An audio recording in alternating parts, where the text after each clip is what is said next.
We now come to part 7 of the code, which deals with offences and penalties.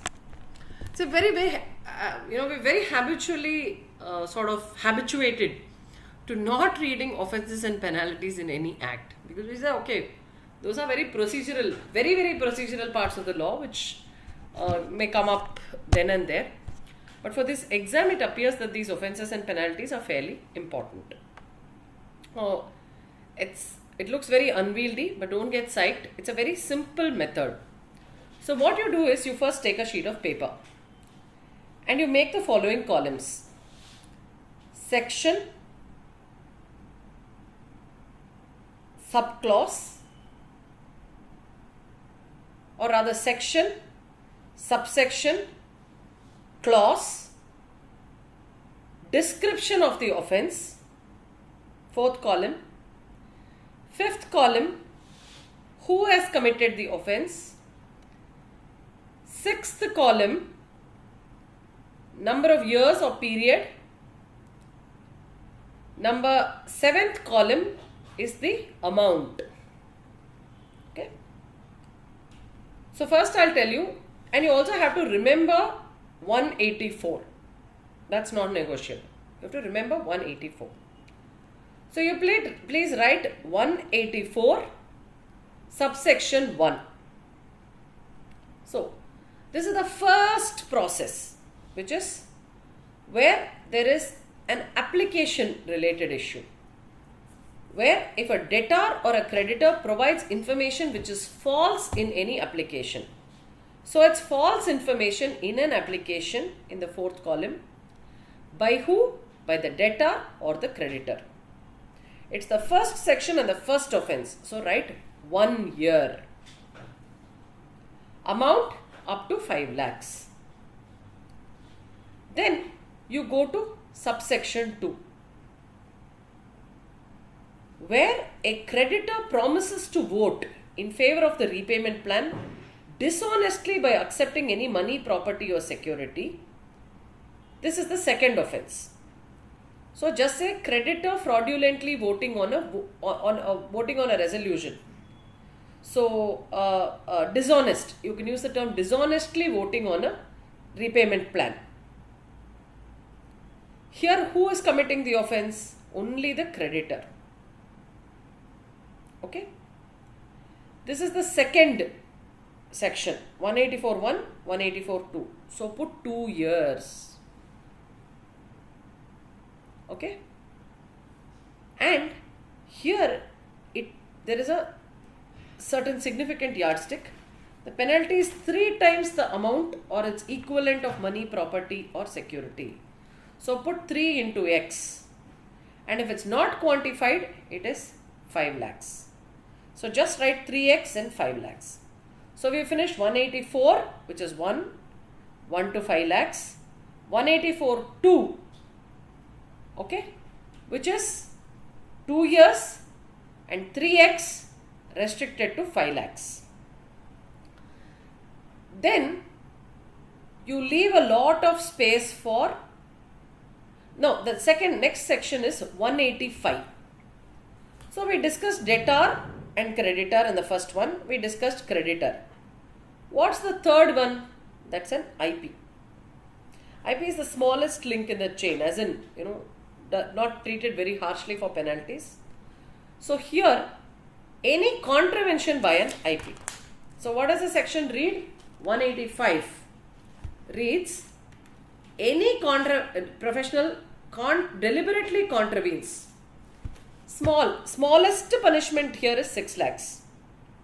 So write 185, no subsection, no clause. It's a single section. Contravention, willful contravention actually by IP, 6 months, 1 to 5 lakhs. Then you leave a lot of space. You leave about 7 lines space for 186. We'll come back. 187, that's the last section. You just need to remember 3 and 3. What is that?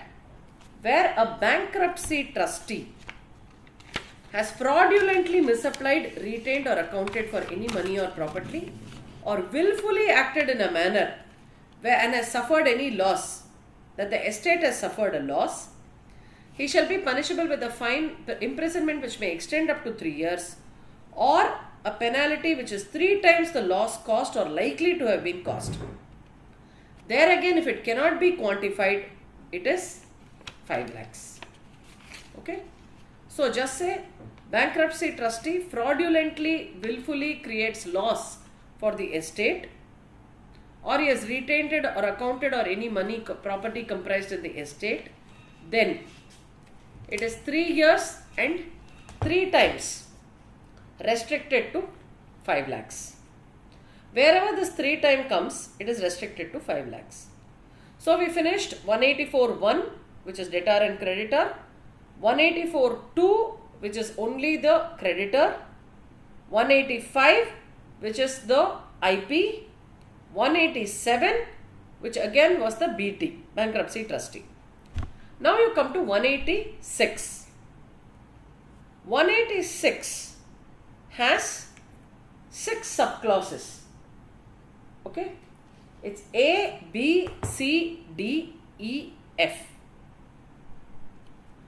Please remember the mnemonic ADRESA, ADRESA.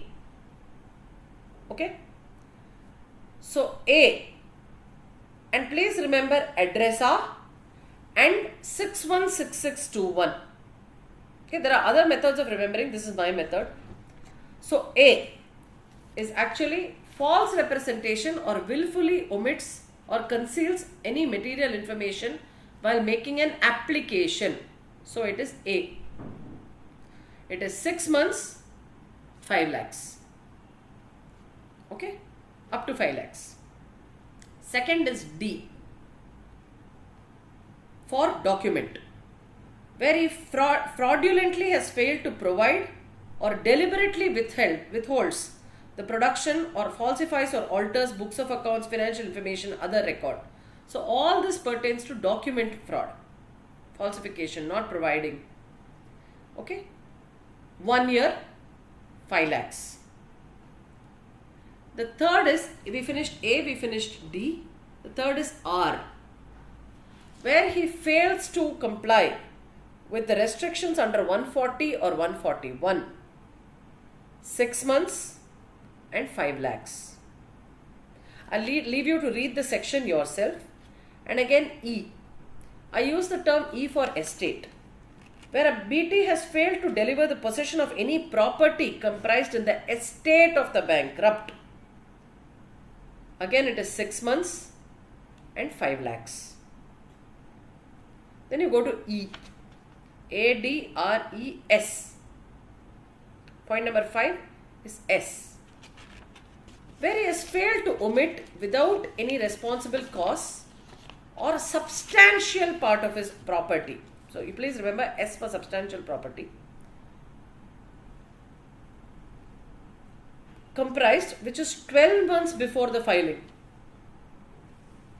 It is up to 2 years and 3 times the value of the loss. Again, where it is 3 times, it is restricted to 5 lakhs. Then the last one is A, for absconded. Abscond or attempts to abscond after the bankruptcy commencement date, up to 1 year, fine of up to 5 lakhs. So it is A, B, C, D, E, F, ADRESA, which is application, documents, restrictions, estate, substantial loss, abscond. It is 616621 and it is 5,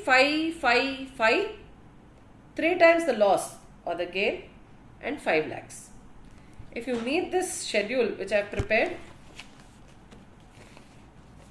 this is how you actually write it. Okay, I think it should go like this.